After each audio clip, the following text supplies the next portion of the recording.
we will let this load.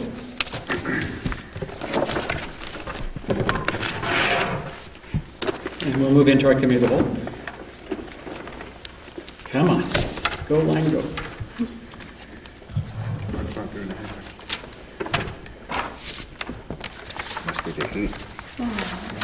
I'm sorry, folks. Let me just reload.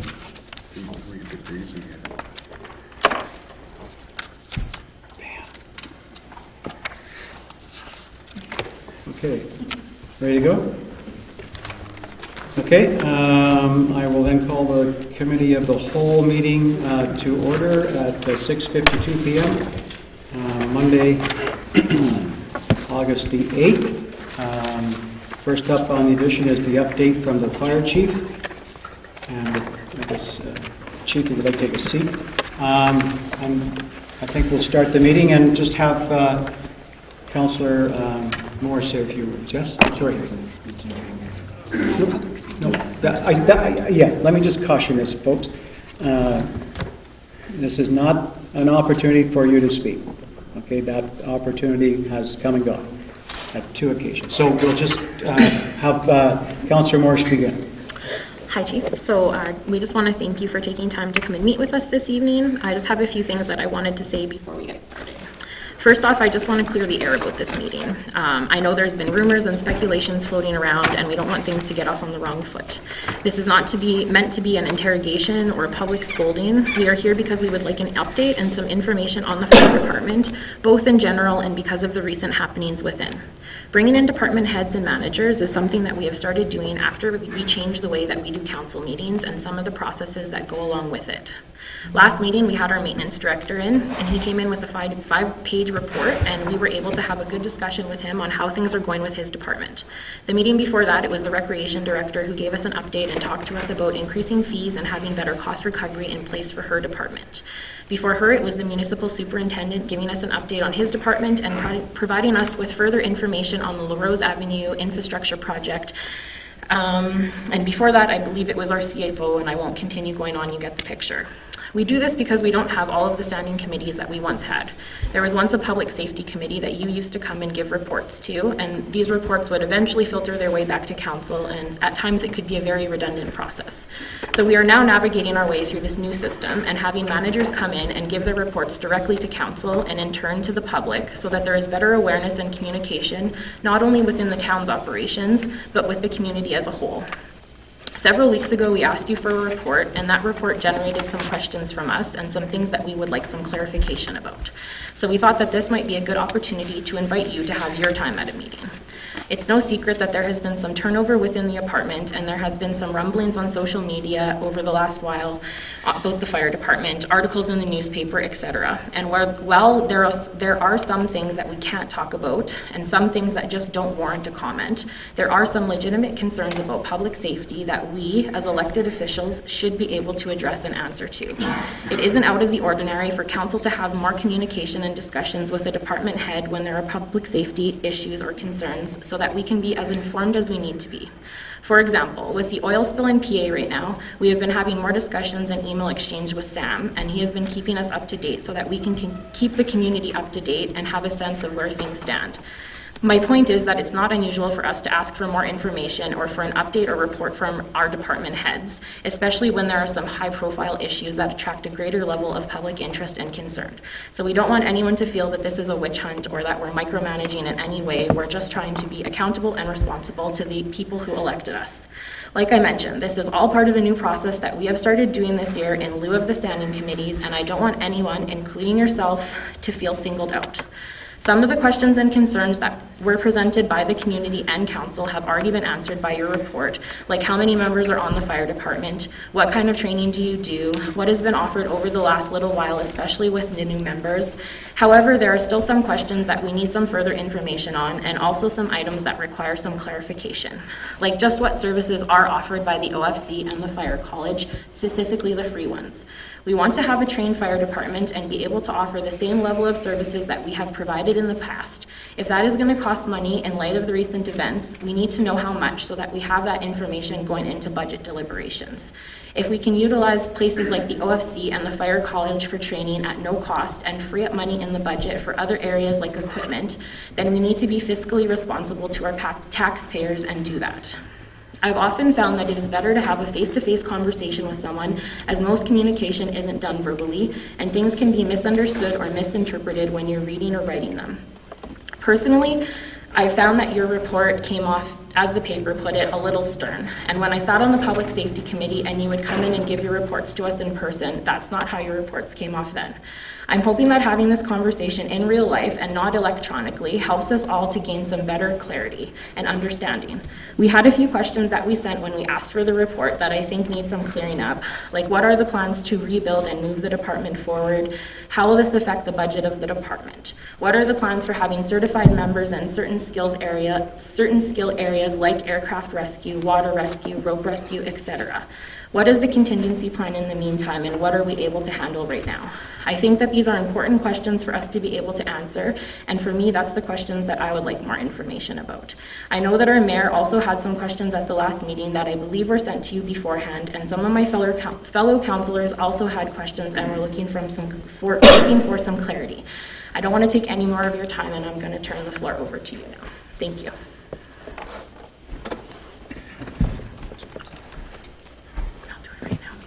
So what question would you like answered?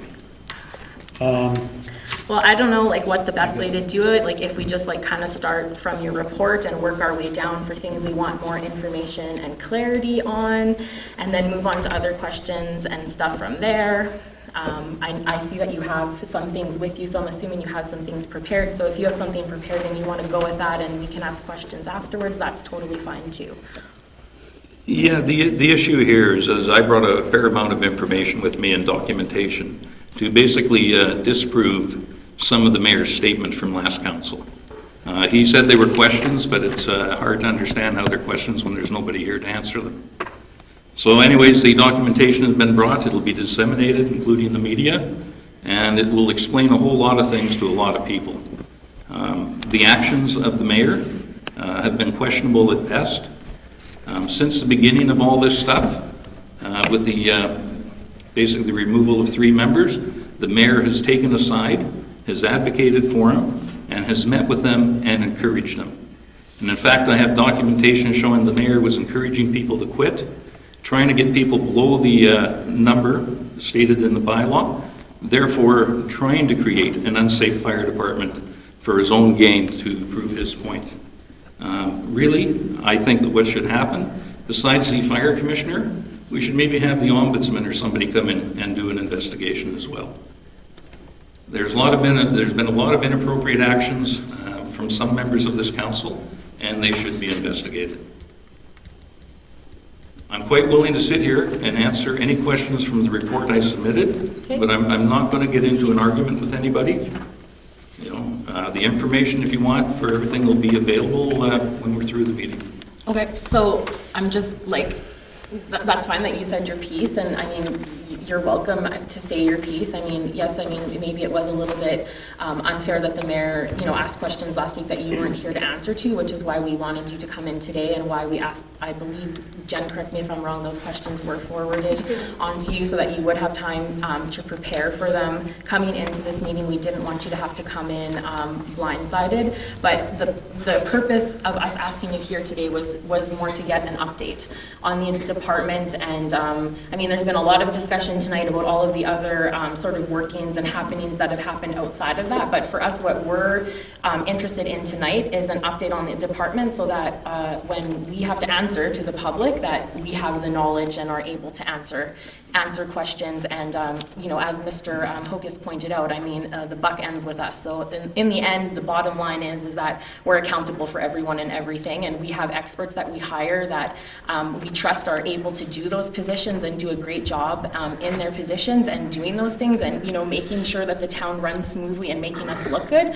But when there's issues and when there's hiccups and bumps, like, we do need to know about them, because at the end of the day, we're the ones who are answerable to them. So again, usually what kind of happens, it's a new system, is people come in, usually department heads come in, they kind of have a report ready to go, they give us their report, and then we ask them questions at the end. So like I said, I know you have something kind of prepared.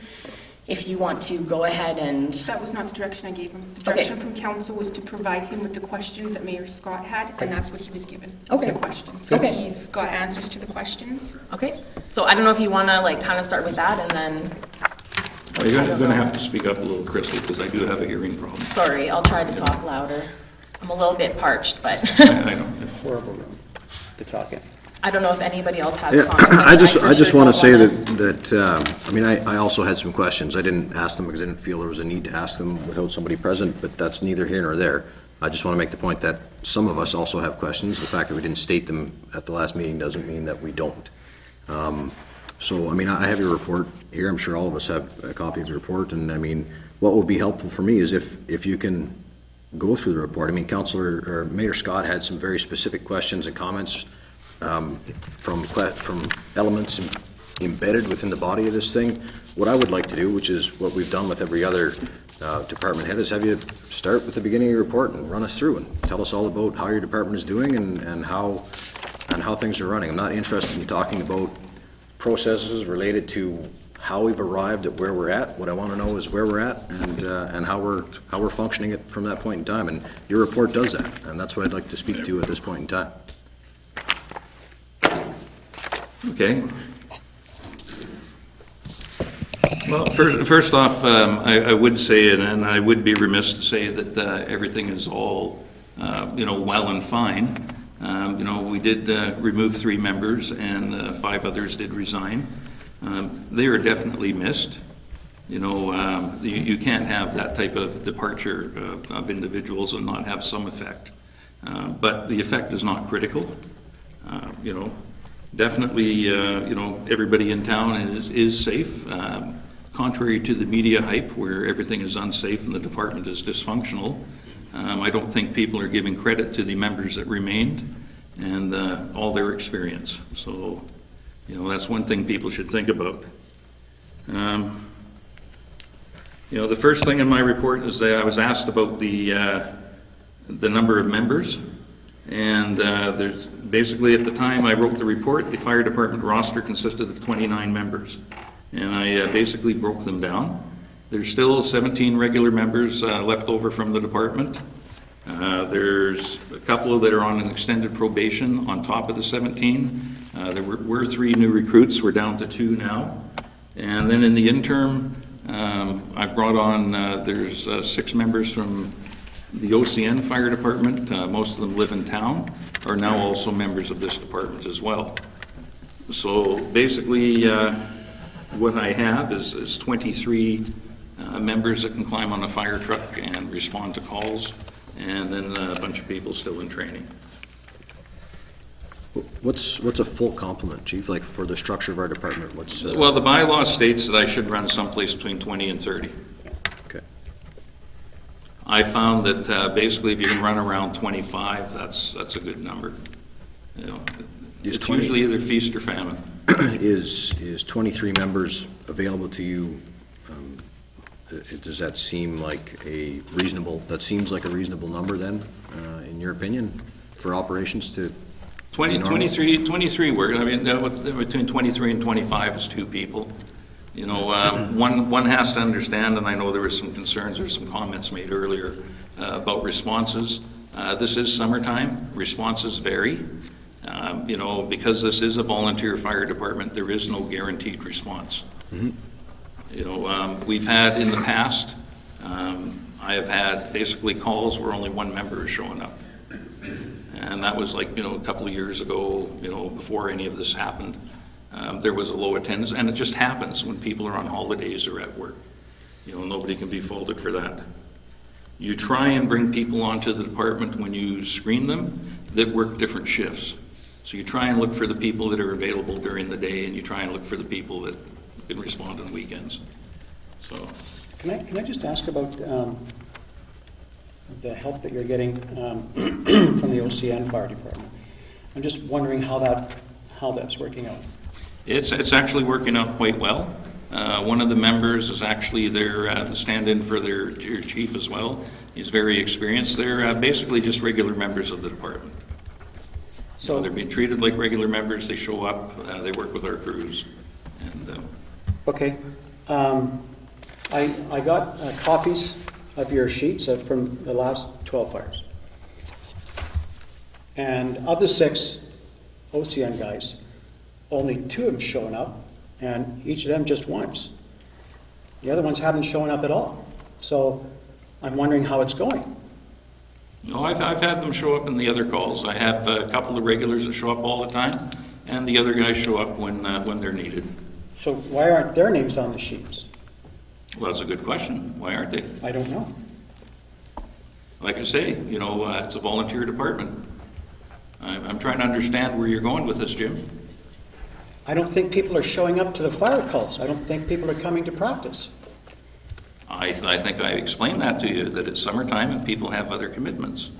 One of your questions further down was with our recruits and the training session and how we moved ahead with one. We had 3 recruits scheduled for training. 2 of them had job commitments and couldn't show up. But the one that did show up had made arrangements to show up, so we went ahead with the training with that one. You take it as it comes. I mean, you can argue this all you want, and I can pull out all the papers you want and show you that from 2-3 years ago, you had the same responses. I don't want to argue anything. I'm asking some questions. Like, you made reference in your note to us about the fire at 177 Dufferin. And so... That's correct. Okay. So, I'm assuming phones start ringing. It's time to come to a fire. And according to the sheets, it took some time for that truck to arrive, and when it did, there were 2 rookies and our community fire protection officer. Yes, on that call, it takes some time. It's a daytime call. They are a little slow in responses. That call, there was a total of 9 members on scene. The original truck only had 3 people because that's what I called for. First 3 in there, I asked them to come up with the truck because the equipment was needed off the truck. Okay, but in total, 9 people attended the call. Okay. As far as the rookies, you questioned the rookies. Well, let me tell you about the rookies. They've been on the department for 10 months, and previous to that, they spent a year as our cadets. So they've had almost 2 years worth of training. So I think you should feel a little bit at ease. You've tried to take away from the young people that came and gave me a hand and removed an unconscious person from a smoke-filled environment. Instead of patting them on the back and telling them what a good job they did as rookies, you wanted to question it. Oh, no. That guy at the back there, your firefighter, Mr. Clan, he's a good man. The day after he brought that unconscious man out of that place, he graduated high school. Yeah. He's a good guy. Okay.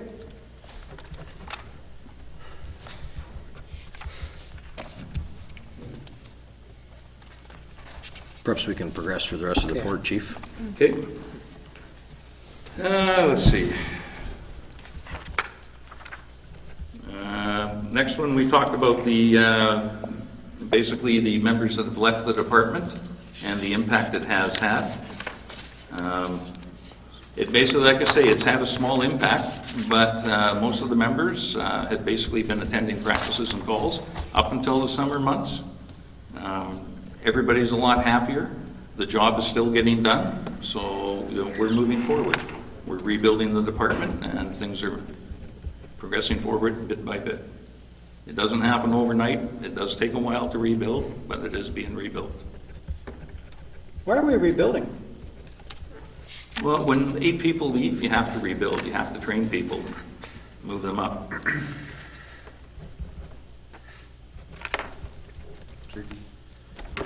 I know you said that it's fluid, the amount of members that you normally have. You don't normally lose 8 in 1 year?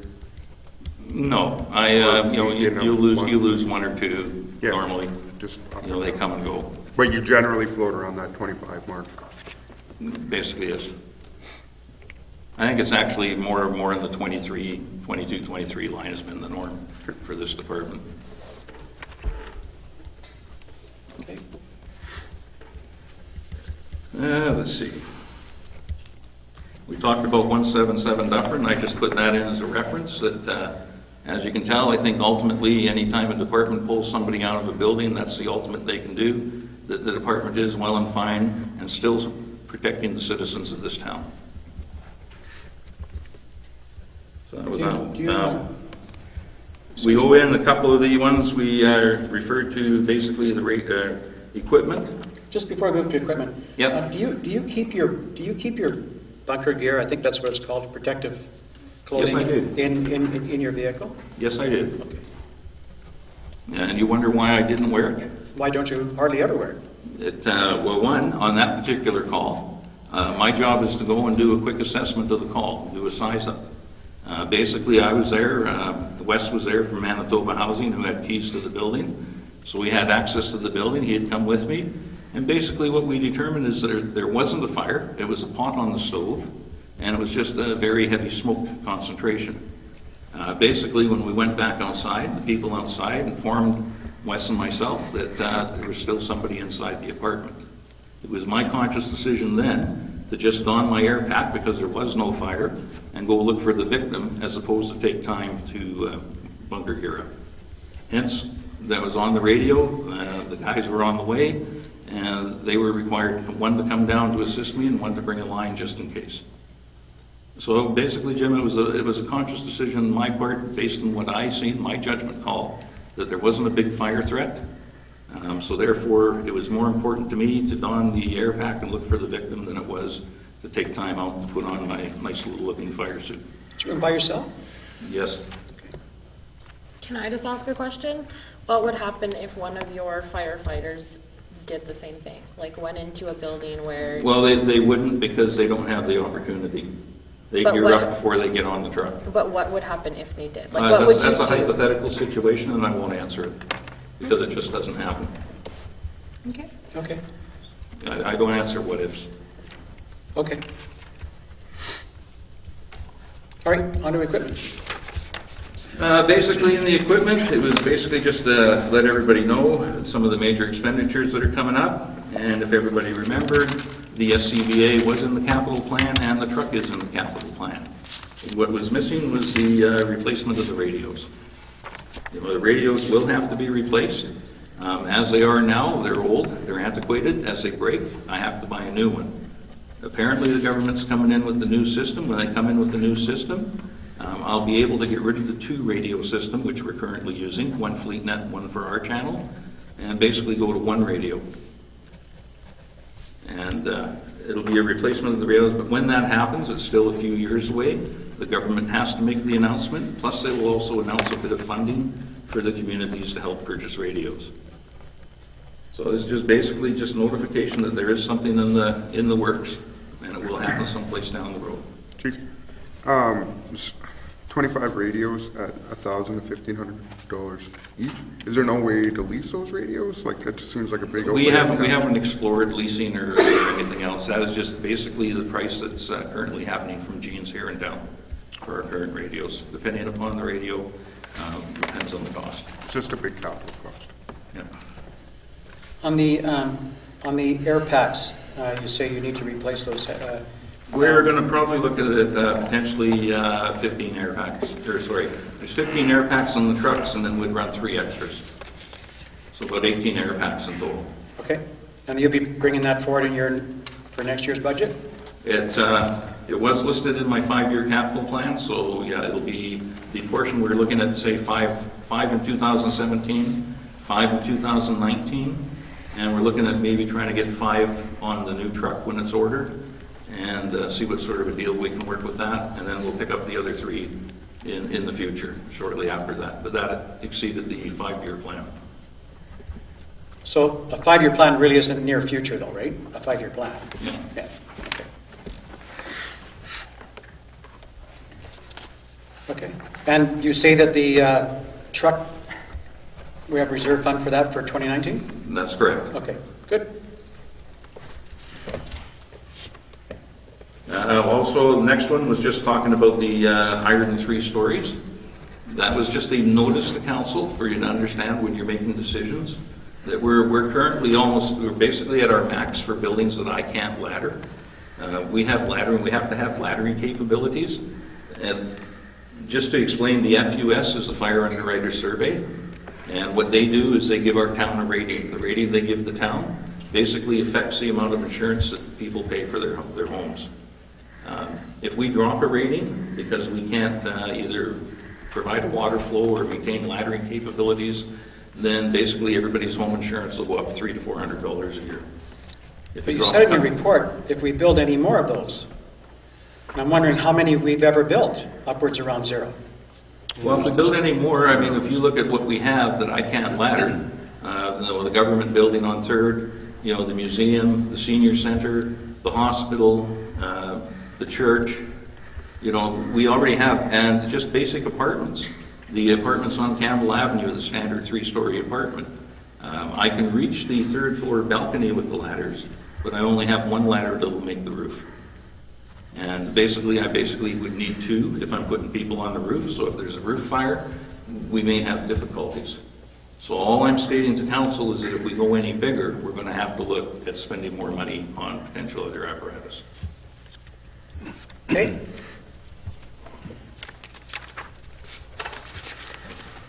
Let's see.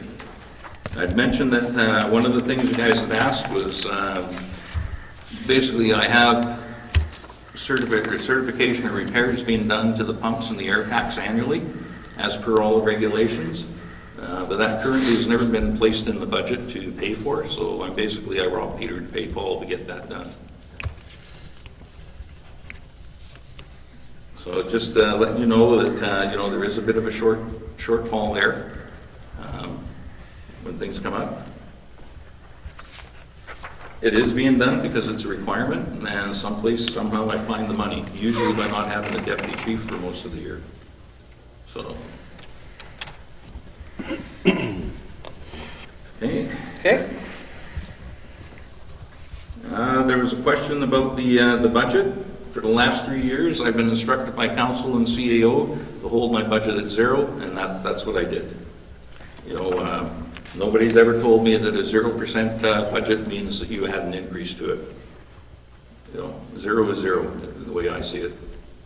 Unless my math is wrong, I'm not sure.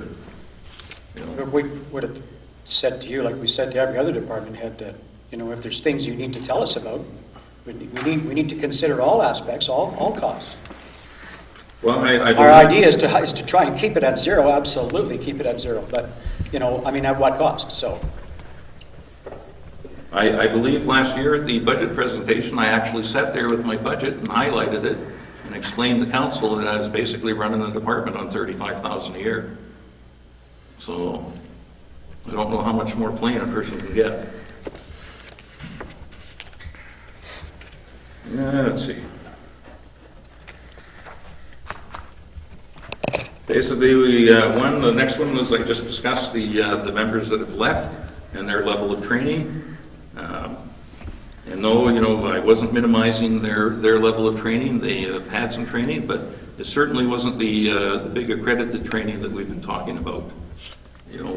Who else has the same level of training that those 3 guys had, and then the other 5? There was only basically 2 people in there, other than Corey, who had a water rescue technician. Stu and Kevin Isles were the only 2 people that had any sort of training.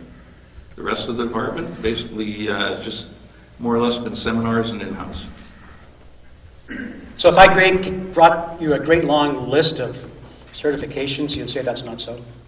No, I'd take you upstairs and show you the files and what's registered for them. Okay. So where are we at then on those things we asked about aircraft crash rescue training? Where are we at on that? Well, I found that the aircraft crash rescue is quite interesting because that's not a service we provide. We don't do aircraft crash rescue. If we have an incident at the airport, we basically respond in the regular fire trucks and deal with it as it unfolds. There is a crash truck at the airport, but it's been sitting there for a while with no water in it. The battery's removed, so it doesn't even start. And Transport Canada basically told the airport that the truck is redundant. So, I have yet to find in the documentation any place where we were doing any sort of real aircraft crash rescue. Okay, but aside from that, so what about like the other types of rescue? I'm sorry. Sorry, the other types of rescue, so like the water rescue and, I mean, rope rescue, those types of rescue. So I mean, I guess the red folder or whatever has been talked about. So, I mean, I've seen qualifications. I mean, are you suggesting that they didn't have those qualifications, or that we never had the ability to offer the services like rope rescue and water rescue and that sort of thing? Because my concern with that is, like, if those people are gone, what is the plans to be able to keep our service level the same, right? Like, so if we need to retrain people in those types of specialized rescue and certification, like, what is the cost going to be to us? Like, that's something that we need to know moving forward, especially when there's like a high turnover like this. And again, like I said before, if there's ways to minimize those costs or to get those trainings and those certifications done for free, then we need to be fiscally responsible to the taxpayers and utilize those 100%. So that was a question that I had earlier. So that's a question, while you're talking about training, that I think I would like some clarification on now. Sure. You know, first off, this department never really had the proper amount of properly certified people to offer these services. These services were started well before my time, and I've never seen any documentation where we had enough people to make a crew. But we've been doing them. We've rescued people from the bridge, or if there's a water rescue and those, so we've been doing them. So are we still able to do them right now? If we have to. In fact, 2 weeks ago, it took us a little while to formulate a crew, but we did pull a person off the bridge. Okay, so my question is that how do we get ourselves where it took us a while, how we're back at that level so that we have the people qualified and trained and able to respond right now? Like, what are the plans to get us there? And again, like, what is it going to cost us? Or can we in fact utilize services from the Manitoba Fire College and get some free training and not have to increase the budget that way? Well, and then that was further down, was one of the issues that was discussed and responded to. I know our mayor has talked to the dean of the college. However, when I phoned her, she was out. She was gone for the week, and I haven't been able to confirm. But I do have documentation from Manitoba College that goes back to the spring of 2012 and what courses they do offer for free up here in town. And if you look in the form, it was revised in June of 2016. No place in the document does it state that they will offer the accredited courses here in town for free. There are courses that you still have to go down to Brandon, as far as I know. I phoned our contact in the office of the fire commissioner who organizes our courses. She's unaware of the college coming up here to do the accredited technical courses. And none of the fire chiefs in the area that I contacted are aware of that either. So we're still looking at potentially sending people down. I think, Crystal, you have to look, and when I came here, if this was all free and they were all coming to town, how come this whole department wasn't all certified when I got here? I don't know. That's a question that we would have to ask previous people, right? Like, that's not what I'm here to debate. My question for you is, what are your plans to get us back to there? And if there's a dollar amount attached to that, what is that actual dollar amount? So kind of what I'm hearing, if I can just reiterate kind of what I've heard from you, is, sorry, can I just talk before you interrupt me? Yeah. Is that you haven't been able to actually confirm with the fire college that you are able to bring people here to get this certification. From what you've kind of heard and the feelings when you put your feelers out there, it's not possible, but you haven't actually had that confirmed by the fire college. So in actuality, it could cost us $0 to get people certified so that we can offer the same level of services. Like, I understand that we can still do it and it's going to take a while, but I would like us to be able to offer the same level of services. So, like, again, like, what is the dollar amount attached to it, or are you saying that you need some more time to be able to further clarify that for us, whether in fact it is going to cost money or we can get it done for free? Well, I think that's all going to depend. I mean, all the documentation that I have gotten and received, and the people I've talked to, have stated the courses won't happen here, so we'll have to send them out. If that's the case, then I would refer to the dollar figure that I put in my report. Okay. We may be able to, but just to update you on all that, one of the issues with doing these certified courses in the past was that people were required to have an EMR ticket before they would allow them to take the course as a prerequisite. The college has since relented on that and now only requires a first aid level 3. So basically all this year, we've had the bulk of our members have been doing all their prerequisite courses, so they will be able to, after October, to take the technical courses. You know, in order to take the technical course, you have to have your standard first aid CPR, you have to have your first aid 3, your ICS 100, and your rescue practices.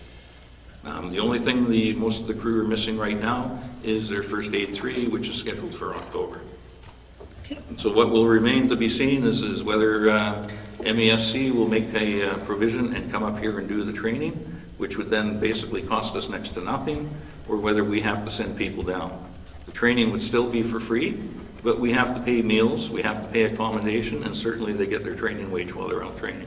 Right, but we wouldn't necessarily need to send all 25 members, right? I mean, it's pretty obvious that we functioned and provided those services before without having 25 members on the fire department certified in those, right? So, I mean, would you, I guess, maybe pick some of the more long-standing members, or maybe send people who are already trained and have their first aid level 3? Like, I just don't think it would be really feasible to go from having, you know, say 5 members trained in something to having 25 members trained. Well, right? I think here then we would have to go back and look at the dynamics of the fire department. How do you know if those 5 members are going to show up? You know, one of the issues with doing these is just, and I'll put it quite bluntly, is we did a call 2 weeks ago. We managed to pull an individual off the bridge. The individual has a broken back. But because the members have been doing this and not properly trained, the towns now could be facing a huge lawsuit. You just said, Hold up. You just said you didn't want to do what Yeah. ifs, but now you're giving me a what if situation here. No, I'm telling you that the members performed the tasks they weren't trained for. Nobody had the proper first aid training to move a patient. But because we've been doing this in the past and we continue to do it, that's what we did. So I'm sorry, but So why were they allowed we to open then? ourselves up to a whole bunch of liabilities. That's a very good point. So why were they allowed to? Well, I mean, you're asking me why don't we continue? Well, I'm saying, The but I'm mayor- not the mayor has suggesting that asked we why we should be don't continue when performing this has things been that done we're in the not past. qualified to perform. I'm asking you, like, if you're telling me that you knew that they weren't certified and that they weren't adequately trained to perform that, and you still let them go in and perform that job? Like, I'm sorry to be They were blunt, qualified to but go down and put the person, like, do the rope work. They just didn't have the appropriate first aid training. But nobody else has taken that individual off the bridge. What about the guys down on the boat? How well trained were they in water rescue? They have a bit of their water rescue. A bit, what is a bit? Is it They might 5%, have done the 25%? Okay, I want to go back a little bit, because we missed a very important point. When I was talking about aircraft crash rescue, Yep. you said it wasn't important because we don't get that many plane crashes. So No, I I guess that's didn't what say you're that. saying. You didn't say Okay, that. okay, I'm sorry. Then why are we not training them again? We had 2 guys trained and we don't have them anymore. So we're not looking at that because why? Well, one, we don't have a truck. Basically, the crash rescue course was dealing with the truck. No, I don't think so. What type of truck are you referring to? Well, the airport had a Walters foam truck, Foam which truck, is thank you. part of the crash rescue. You know, Didn't you say that we had the truck, it just didn't have batteries or water in it? oh, the truck's there. It has no water, it has no batteries, so it's on service. It's inoperable. Plus, Transport Canada has basically said to scrap it. I think the point I want to make here is that if you're called upon a situation that would require vehicle extrication, and they just happen to have a bunch of guys who know how to do that, isn't that handy? If a plane were to come down and hit the runway hard and maybe have a bit of a problem, wouldn't it be nice to have someone trained in aircraft crash rescue? We had those people. That's my point, is that, we eliminated a lot of people. Mm-hmm. Or we eliminated some people that led to a lot of people that were all trained in these things. And I'm just curious as to how quickly and how efficiently we can get back to the rate we were at on April 11th of this year. That's what I'm asking about. Yeah, well, I think you'd have to understand basically dealing with aircraft.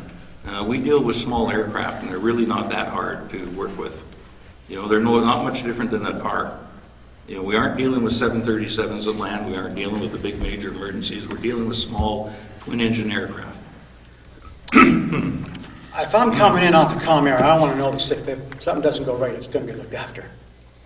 Well, exactly, and that's been my point with this whole technical stuff. If the people aren't properly trained, why are we doing the service? Okay. So how do we get the people I've properly been saying trained that so we for a can couple of provide the years, and everybody service, keeps though? thinking we should keep doing it. I would rather have you come to us with a $50,000 ask for an increase to have people, I would back that up 100%, I'm not even joking, to have people properly trained and certified so that we can start doing these things again, so that if somebody does get trapped on the bridge and rescued, that we know that certified people are there rescuing them and we're not putting ourselves in a liable situation. Like, I don't want to be in that situation. I want to be able to offer those services, and if we need to increase the budget to do it, then okay, let's do it. But if we can get those services done for free, then let's do that.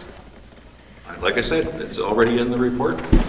You're just speaking to the report. I guess I'm just looking for some clarity. Like, I don't see a timeline here. So I've heard that they will be trained with their level 3 first aid by the end of October. Yes. So how much longer after October can we expect until we have people who have been trained and certified? And like, how long do these trainings take? Are we talking about 5 years before we can have the level of services that we once had? Are we talking 1 year? Are we talking 18 months? Like, what's a reasonable time frame to I look at? guess that would all depend on whether MESC is holding the courses here, holding the courses down there, what their course calendar looks like, and whether our people get accepted and because they do have wait lists and make it or not. That's something I can't answer because I have no control over when they can take a course. Okay. Certainly as we get closer, we can make the applications and talk to them and come up with some better timelines. So, Fair to say that that amount of training, though, will take some number of years. For any one person that's not working as a full-time regular firefighter who has a full-time regular permanent job elsewhere, the reality is they're not doing 3 sets. They're not doing their firefighter level 1 and their level 3 first aid and their water rescue and their rope rescue and their crash test stuff in the run of a year, right? I mean, that's just not a realistic expectation. Well, sorry, Andrew, if they go down and do their rope rescue course, as an example, it's a 1-week course. Right. And then they'll come back and then they'll have their accreditation. Yeah. Now, that's also going to be a matter of whether the individuals want to take the week off to go do the training. Right, which is kind of my point, right? Because these aren't full-time permanent firefighters, it is challenging for guys to get out and do training. So that's all. I just wanted to make sure that if, even though we can't put specific timelines to it, it's probably fair to say that it's not a reasonable expectation that any one person is going to achieve any of these or all of these accreditations in a year or 2 or 3, right? I think so. I think, though, if you looked at the department right now and the level of enthusiasm that's there, if I was able to send them down to a course tomorrow, I'd probably have 6 people run out the door and head that way. Yeah. If we could organize it over a couple of weekends here in town, I'm sure we'd have way more. We'd have enough to hold our own class. So hopefully, that after the mayor's talk to the dean, that maybe they'll relent a little and hold classes here, and they can do it over the couple of weekends, and then we can get most of the department training starts off. So. Just so you know, she offered her enthusiastic support. Good. Yeah. Well, as did Dave Schaefer. I'm hoping you put the spark underneath. Maybe. Yeah. So. Let's see. Because I mean, that's a lot of money, right? $112,000 is a lot of money. It is. Yeah. It is. Next one we talked about is there was one in there talking about the monies that are available for doing training. There are monies that are available through the training district that when you complete a course, you can get reimbursed. I think what's happened here is that probably what most people don't understand is the training district has allocated $6,500 to assist with training. The district has met, and over the last little while, last couple of years actually, the $6,500, instead of being allocated to reimburse people for training, has been going to buying training aids for the various different communities. It was basically something done as a group decision within the training district. So that money is not being used to reimburse for training. So then the director of the college, when she said to me that there's monies allocated to the Clearwater district, which we're in, that haven't been utilized for a number of years, that would then be wrong? That's up to the departments that are supposed to be getting the CCANs for their burn training. Whether they're moving ahead with it or not, I couldn't tell you, Jim. Okay.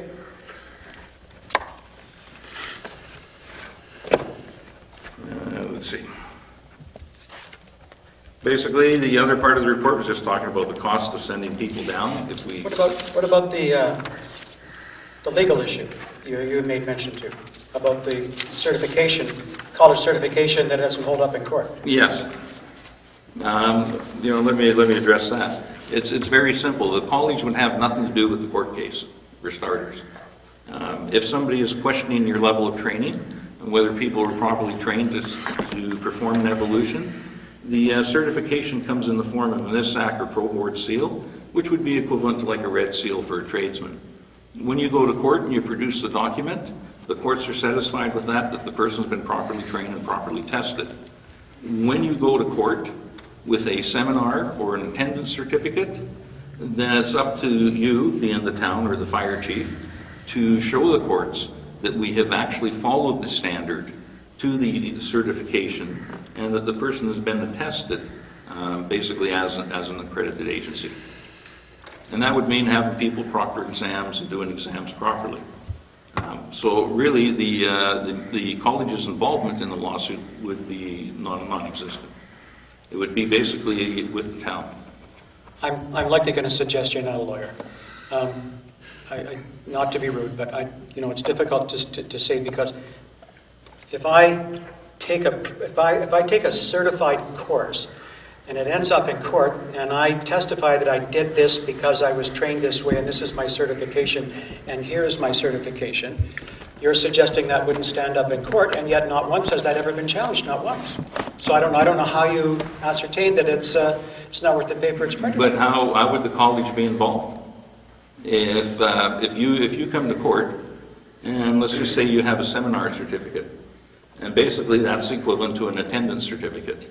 Well, I'm not a lawyer either, but I'd call that college person up and say, I should be interested in tell me more about your certification. So I will leave it at that. I'm not sure, I'm sorry, straight up dummy here when it comes to fire stuff, Chief. Need you to help me understand. Are you referring to just like general firefighting training skills? Like I get that there's NFPA or whatever it is, there's level 1, level 2 certified firefighter training courses, right? So in this portion where you're kind of speaking to the liability that exists if we have people doing jobs and they have seminars as opposed to the certified training, is that the instance that you're talking to where somebody has certificates from weekend courses or something that are not the level 1 certified training? Is that what you mean? That's what I'm referring to. I'm referring to like the high risk evolutions like in rescue, and the difference being that if you had basically your red seal stating you've been properly trained and tested, so you have the knowledge, versus if you come forward and say, well, I've got my certificate from Margaret's School of whatever, right, and she has an attendance certificate, so that doesn't show that you've been tested or properly trained.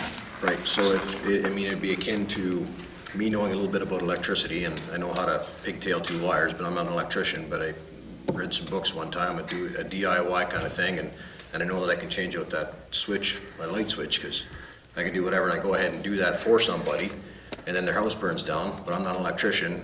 That makes me, or my employer, if it was an employer that sent me over, if I was working for Chad, there's a good example, and I pretended to be an electrician and I'm not, then it would put Chad on the hook for the work that I did, being that I'm not an electrician, wasn't certified to do that work, did it, caused additional troubles, then it becomes his problem ultimately, and that could cause trouble. Is that a fair analogy of what you're trying to express here? That would be the exact analysis. Okay. So, and in particular, you're referring to rope rescue, confined space rescue, and what was the other one? Water rescue? Are those Yes. so you're not speaking necessarily to the ability to respond to a house fire or a structure fire of some sort where you've got a full mobile contingent of people that have been trained under your expertise, or however that works. I don't even know quite how that works. Well, the same would apply to the actual firefighting as well.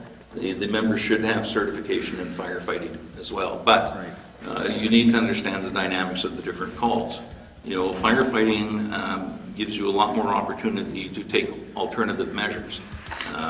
If I'm sending somebody over the side of the bridge, they're over the side of the bridge. If they're doing a water rescue, they're in the water, right? If we're doing a house fire, they don't have to be in the house. They can be standing on the sidewalk a safe distance away and spraying water at it. Yeah. So I could have taken masking tape and stuck it over the light switch and said, just don't use that, I'm not going to change it, just don't use it, right? It's the same Sorry, kind of I thing. bet. I could have just taken masking tape and like stuck it over the light switch and not changed it out and said, Yeah. there, fixed the problem, didn't put anybody in any harm.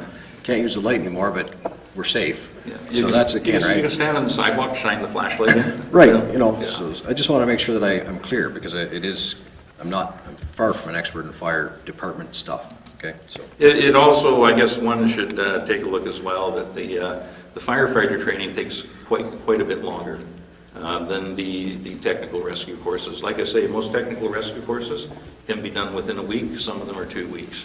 do you have to be a level 1 certified firefighter to do the? Not right rescue? now, no. You can do the technical rescue by having the prerequisites I mentioned before that the First members are aid, currently doing. those kind of things. Okay, thanks. Okay. Okay, if I could just go back a little bit. On that outing 2 weeks ago at the bridge. So there's 2 guys on the rail bridge and there's 3 guys in a boat. And so the 2 guys on the rail bridge, I'm assuming are working the ropes? Getting him secured, Yeah, all that kind actually, of stuff, and then lowering him down? Basically, with that crew, we didn't have a great turnout that night because it's pretty much long weekend. Everybody's down at the lakes. That's not going good. So we ended up having to call OCN in to provide manpower for us. But I can tell you that all the people on the bridge and all the people in the boat had at least their seminars in water rescue, or they've done the rope or the rescue practices course. How many guys came in from OCN to help on that one? Pardon me? How many guys from OCN came in on that one? I think they had 4 that came and helped us. And that was pretty much it for both fire departments for the weekend. So it wasn't just one guy on a pump truck from OCN that showed up? No, Okay. well, one guy in the pump truck showed up in OCN because he was the only guy that drove that truck up, but the other members showed up. Okay. So, sorry, Chief, I just had another question about the seminars and the actual training. So, is what's offered in the seminar training, is that any different than the actual certified courses? Or is it the same stuff, it's just offered over a weekend as opposed to a couple weekends as opposed to a It's week? basically a shortened version.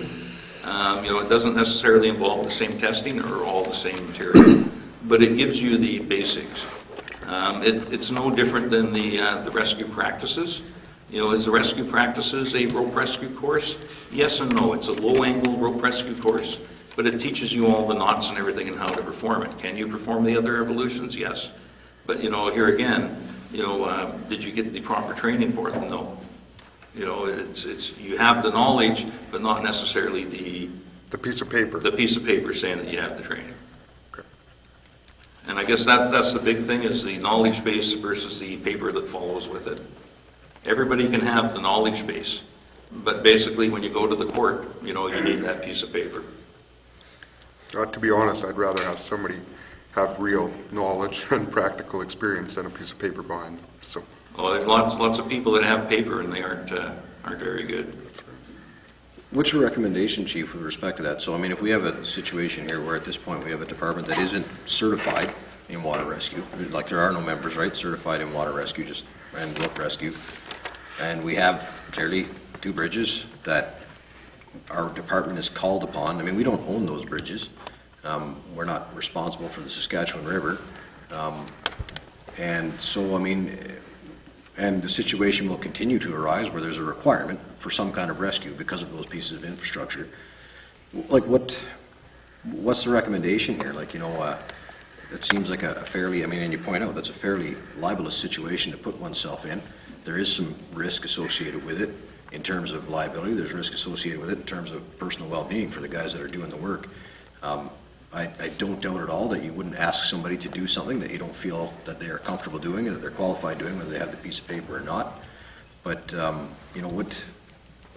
where are we going from here? This seems to me to be... Well, I think what happens, sorry to cut you off, No, go ahead. but what happens with that is quite often on calls, like even on fire calls, when we have a call, you'll hear me on the radio asking who's on the truck.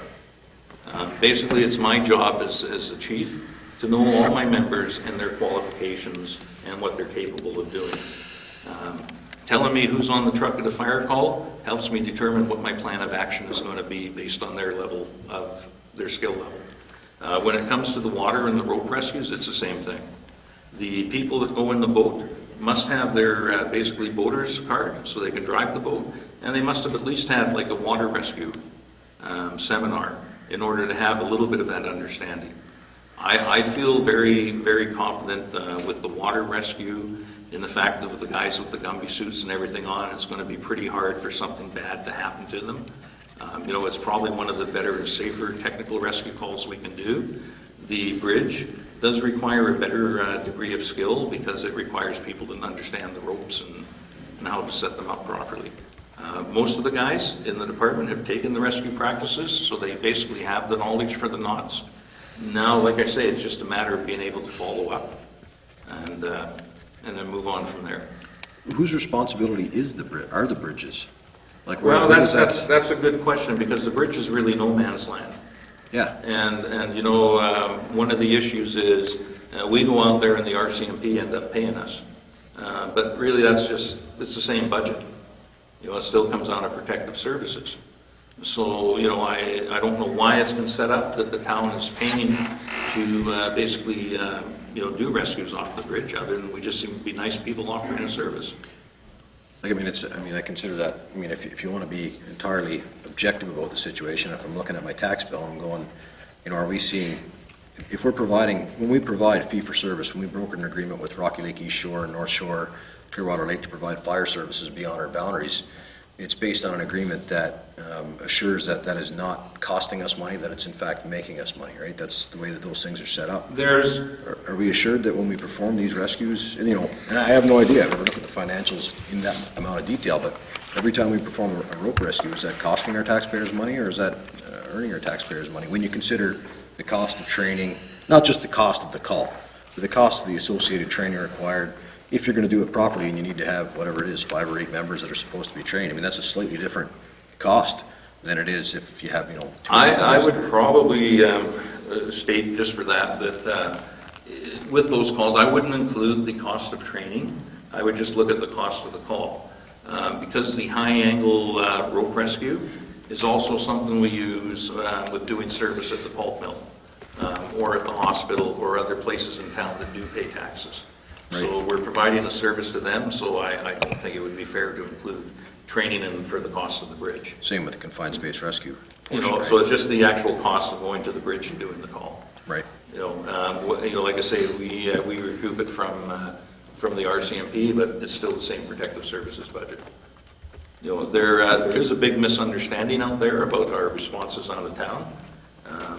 You know, case in point, the other night we had a call for a garbage can on fire by the little pull out by the turnoff for Clearwater there, Prospector's Point. So, you know, the 911 pages us out, and I basically tell them to cancel, that we aren't responding to it, and then the RCMP are phoning, asking us to come out, and, you know, I guess people need to understand that that's out of town. We only go out of town by contract. Going out to the pull out for a little plastic garbage can burning means that I'm not collecting any money from anybody. It's not where it's a major hazard to anybody. Why would I be going? But there's this expectation that we do, that we go all over and do everything, but we don't. People have to understand that there's a reason, there has to be a reason for going out of town, and that's by contract. So then, using that logic, why would we go out of town a couple of weeks ago, just before the bridge thing, and take out two of our trucks and spend a couple of hours putting out vehicle fire, putting a fire truck in the ditch, and leaving back no firefighters in the town and a truck that nobody can drive? Like, that's it. You know, if you talk about making calls, that's a rough one. Well, I'd have to check because I believe there were people available in town for that call. And we do go out because we do have a contract with Clearwater. And the fact that the vehicle's parked next to the garage, I think there's a little bit of a difference. Yeah. And we're looking at recouping the cost from potentially MPI or the homeowner. I'm not saying you shouldn't have gone. Yeah. I'm not saying you shouldn't have gone. I'm concerned about what was left behind when you talked about tax dollars while we were out there. Okay. And then the truck that was left behind was our in-town truck, so I don't know why people say it wasn't drivable. Pump 2 was out, and Well, I think you need to have a driver. I believe we had a driver. Okay.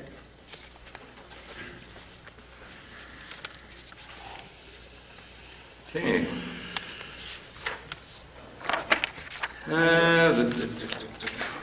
Basically, some of the other stuff in the report just referred to back to the training and basically with some regulations in that. I referred to basically workplace safety and health.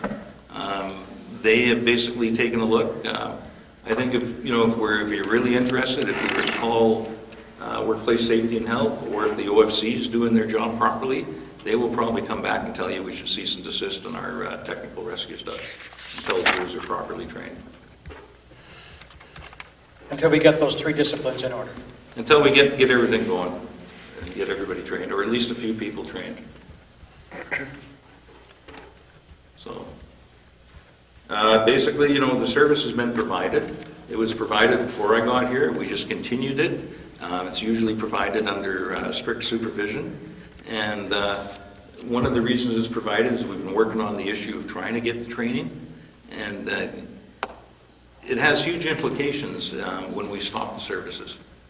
Who would assist you in like over the years that you've been here? Who would assist you in that training? Basically, I would look towards the people that have the training. It would be Who are they? either Stu or Kevin would be able to assist me. Okay. Or in the case of water, Corey was able to work with the water. But our training that But they're gone. The training that we've done was basically, like I say, it wasn't the certified training. It was more of a let's get together and bob down the river and try a few evolutions.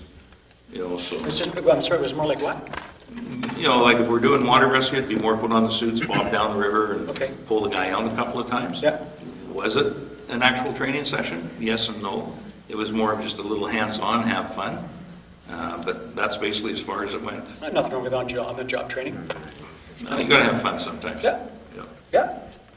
So going forward, and forgive me, I was not here last meeting, I was on vacation, and what I've always wanted to know is, there's a grid of 20 guys or 23 people that are on the department, who needs what training, and how are we mapping it out? So 3 months out, these are the guys that are going to get this, right? To Okay, get us back. I'm sorry, you're gonna have to.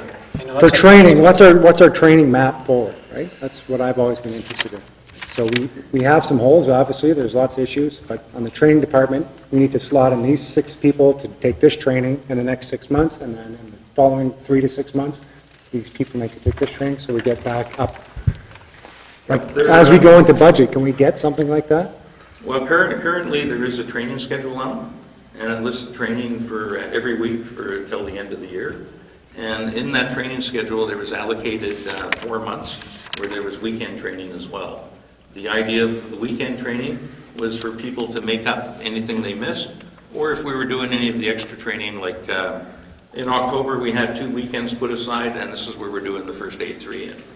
So we continue to do such. We would arrange. I mean, obviously it depends when the college can do the training. We don't necessarily get to pick the time all the time. They will try and work with us, but it doesn't always work out. And so we pick a weekend, see who can make it, and see if it's viable or not. Or if we have to go down there to do training, we'll have to see who's available to spend a week or so down there. Over the past year, how many people have taken college training down in Brandon or Winnipeg from our department? Down in Brandon? Yeah, or Winnipeg. Well, I've had MESC come up here and do rescue practices. So they've come up and they've done that. What did they charge you? Pardon me? What did they charge you? Nothing. But they like I say, there's a whole list of courses seminars and basic courses that they'll come up and do, and there's no charge for them. The issue more than anything would be having the members find the time off to attend. You know, it's not quite that simple. You don't just post a course and everybody signs up and takes it. Like I say, it's a volunteer department. People have commitments. So you work at it, and people will take it, and we do usually have enough people to fill a class. And that's what we do. We had enough people to do our own rescue practices class. So, you know, like I say, we're working towards it. So the college is coming to do the level 3 first aid? Sorry, in October, it's the college that's coming to do the level 3 first aid? Nope, that's something we have to do ourselves. Okay, so sorry, I thought I heard you say something about the college was coming to do some training. Well, they came up and did rescue practices this year. They just Okay. just completed that just recently. And then hopefully, like I say, with the mayors, maybe once the rescue or the first aid 3 is done, we'll see if they may or may not come up here, but we'll find out. I'm told sometime this week they'll send me a little letter explaining everything.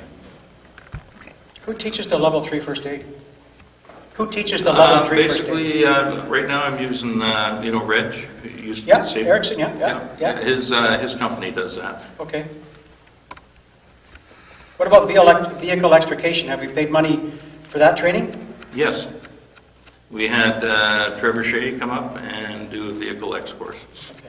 Is that course offered through the college? It can be, yes. What do we pay for that training? How much? I'd have to go back. Trevor just charged for basically the flights, and I think he had accommodations already lined up. So If I said $6,000, that'd be in the ballpark? I would say it could be.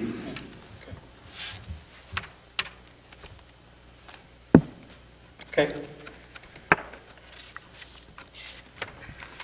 Okay, where are we at?